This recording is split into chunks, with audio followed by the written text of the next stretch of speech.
Kompleto na yung pyesa natin kay kay GS. May remote na din. Bali to sa nagtatanong ng ating ilaw, hindi tayo gumamit dito ng servo. Naka circuit board yan. Ito yung mga ilaw niya, yan. Naka circuit board. Ginamit ko dito yung sa RC plane.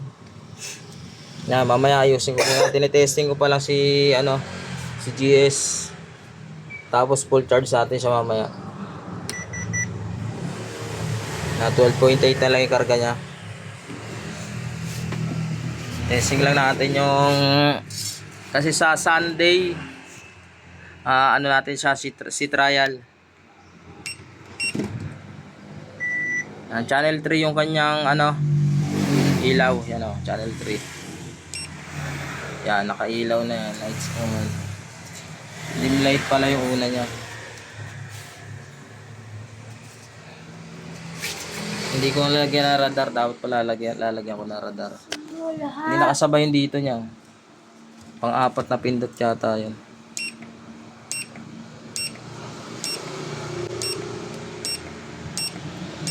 Yun. Ubay na. 13.0. Parang naglolo ko yung ating